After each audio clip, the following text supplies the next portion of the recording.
Welcome to our lesson in Understanding Culture, Society, and Politics. This is Ma'am Carmelita F. Quizon, your subject teacher. In this lesson, I will discuss to you the concept of ethnocentrism and cultural relativism. Take note of the important details you will get in this video lesson. Happy learning! So here are our lesson objectives for today. At the end of the lesson, you should be able to explain the importance of cultural relativism in attaining cultural understanding. Specifically, this discussion aims to: number 1, describe ethnocentrism and cultural relativism in the perspective of sociology. Number 2, recognize the importance of cultural relativism in attaining cultural understanding. Before we proceed to our discussion, let's have a review. So are you ready for the review? So here is the instruction. Identify the following. Write your answer on your study notebook. Let's begin. Number 1. It refers to a group of people sharing a common culture within a defined territorial boundaries. Number 2. As defined by Edward B. Taylor, it refers to a complex whole which includes knowledge, beliefs, arts, morals, laws, customs, and any other capabilities and habits acquired by man as a member of society. Number 3. It refers to the differences in social behaviors that different cultures exhibit around the world.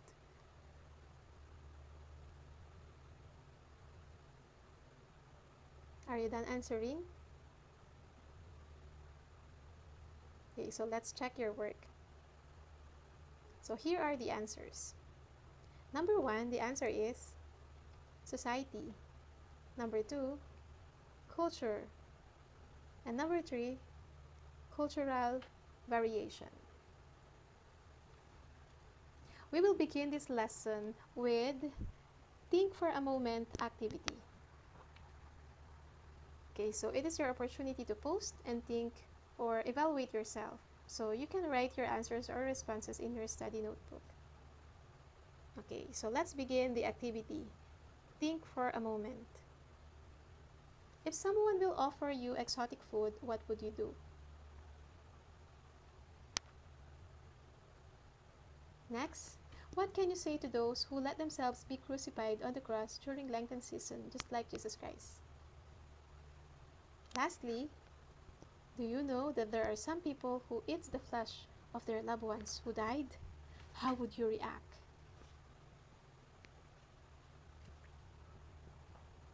Cultural variation is affected by man's geographical setup and social experiences. So there are two perceptions on cultural variability. So namely ethnocentrism and cultural relativism. So let's start with ethnocentrism. Okay, so ethnocentrism came from the words ethnos, which means people, and the centrism means center or middle. So it was invented by sociologist William Graham Sumner in 1906. So pertains to the belief that one's native culture is superior to or the most natural among cultures. Okay, so have you ever seen or eaten food from another country such as dried squid or fried crickets and think of it as weird and gross? Okay, so this is an example of ethnocentrism. That means you use your own culture as the center and evaluate other cultures based on it. So you are judging or making assumptions about the food of other countries based on your own norms, values, or beliefs. So, iniisip mo na hindi dapat kumakain ng mga insekto yung mga tao. Okay, so let's find the answer in this question. Is ethnocentrism bad or good? What do you think?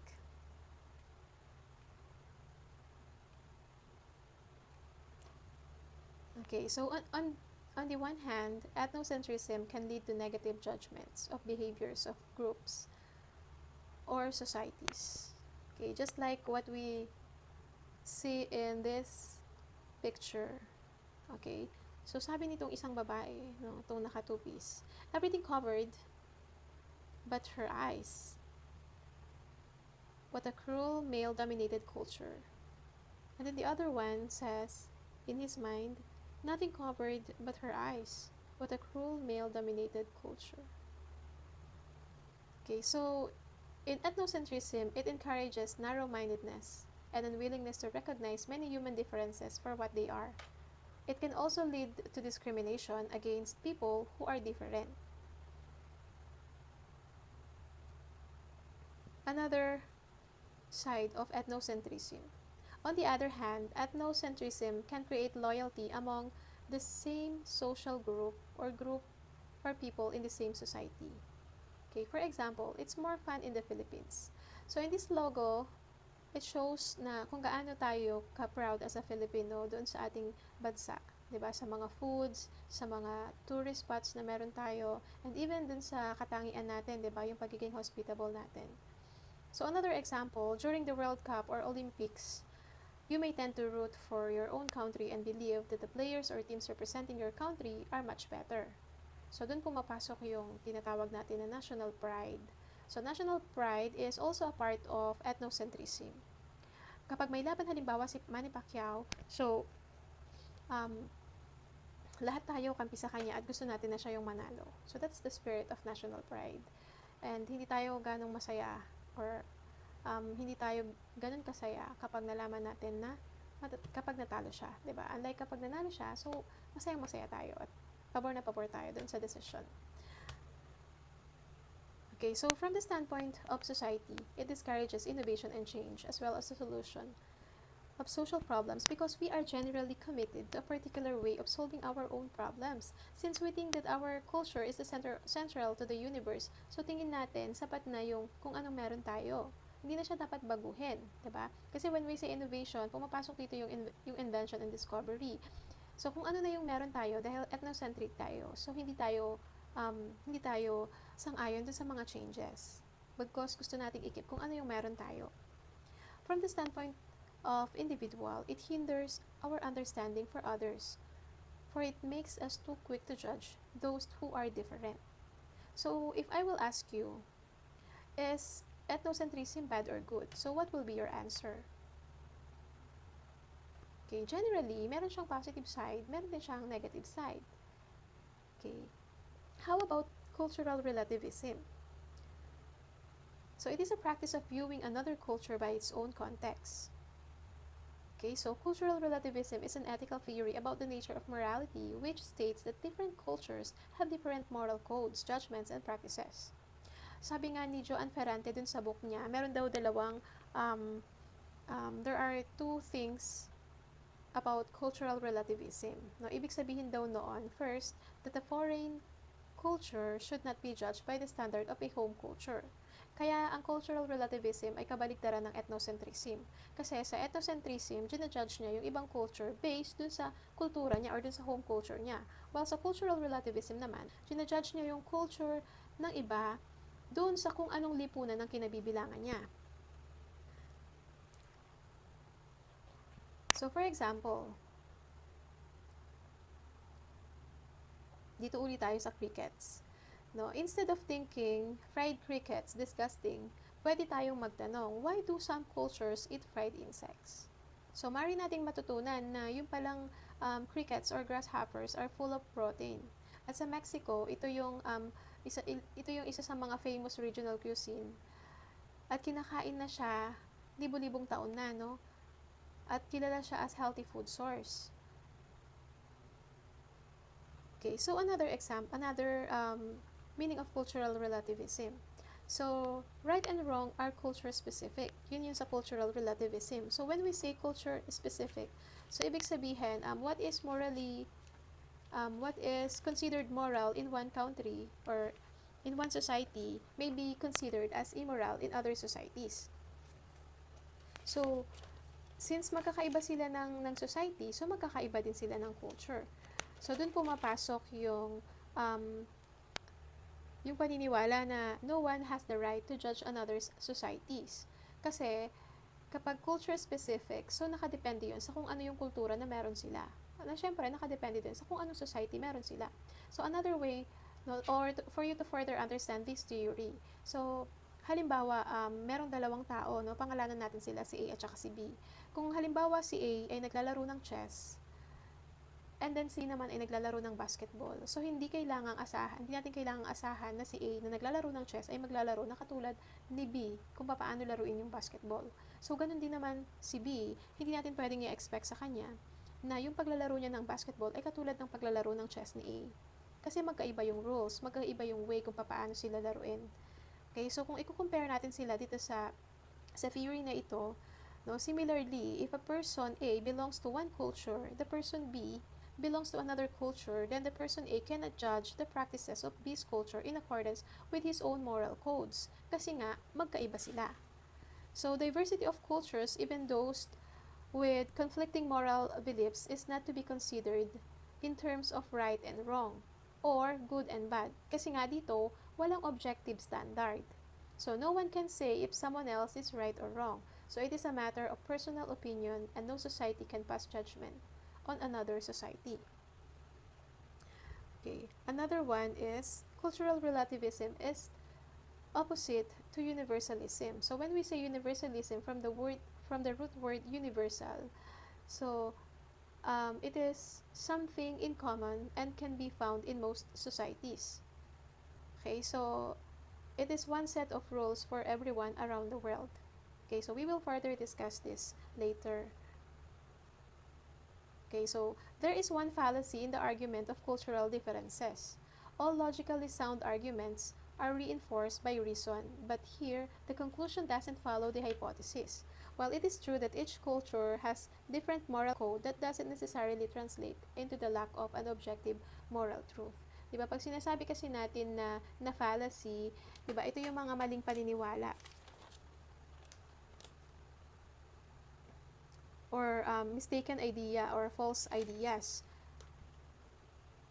Okay, so for example, if two people from different cultures differ in their opinion with respect to the shape of the earth, yung halimbawa, yung isa sinasabi niya, yun daw mundo ay bilog, and then the other one is sinasabi niya na flat. So, ibig sabihin ba nun pareho silang tama? Kasi diba sa cultural relativism, kailangan mo i-accept na tama yung culture nila kasi yun yung meron doon sa society nila. So, kailangan mo na unawain na ganun. So, ibig sabihin ba nun pareho silang tama? Paano kung magkaiba sila? Diba? Syempre hindi. So, one of them is simply mistaken. So, it is this difference in belief and reality that cultural relativism fails to accommodate.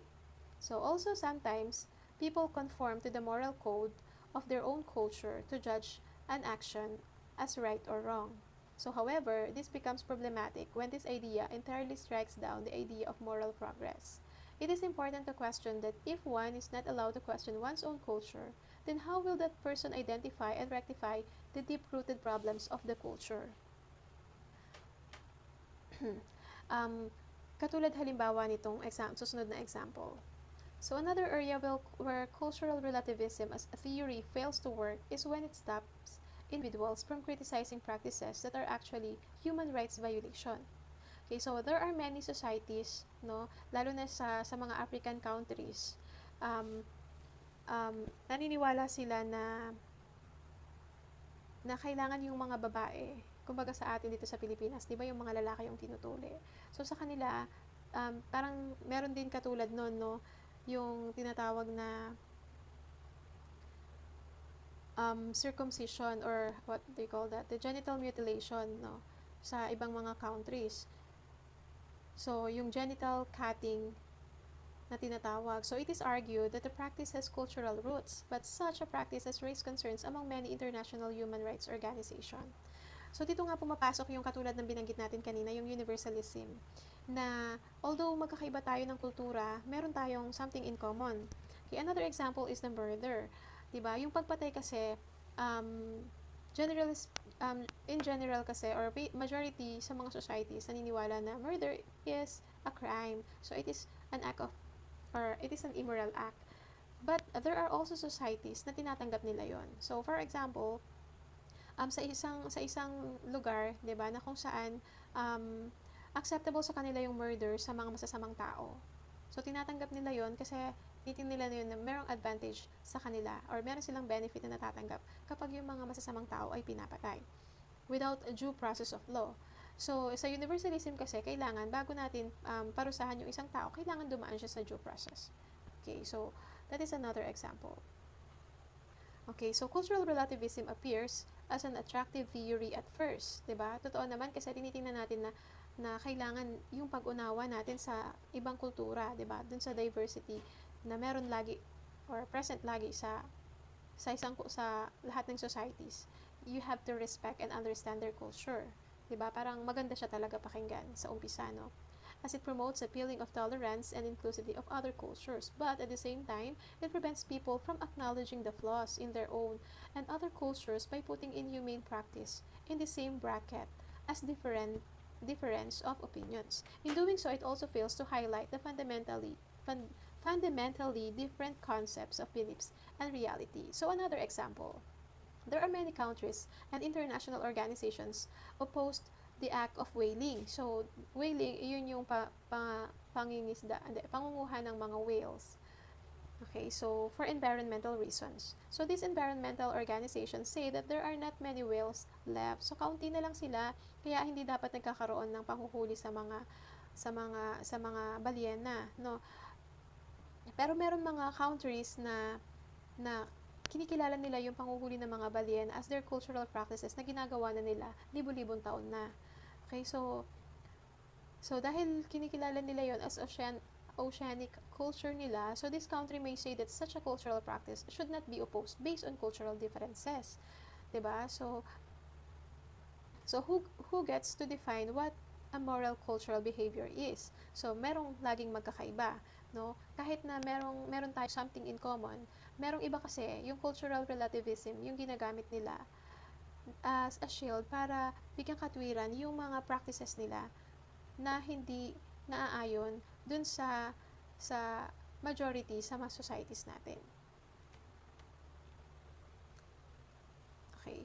So, while the theory has some serious flaws, it also has positive side. So, first, it aims to understand, not to condone or discredit foreign behavior or thinking. So, cultural relativism viewed as a way to mitigate the negative consequences of ethnocentrism. So, since magkabaliktad sila, sa cultural relativism, inuunawa natin yung kultura at nare-respeto natin yung kultura ng iba based dun sa lipunan na ginagalawan nila. So, nababawasan yung mga negative effect ng ethnocentrism, which in opposition naman, ito naman yung nagja-judge na lang or nagdi-discriminate doon sa ibang kultura. Then the second one, find a way to accept other point of views while still upholding our own beliefs and principles. Okay, so if a culture teaches that homosexuality is immoral, for example, but the other person from different culture argues against it, then one should try and understand the other perspective too. So, dito pumapasok yung paggalang o pagrespeto natin doon sa pinaniniwalaan ng iba.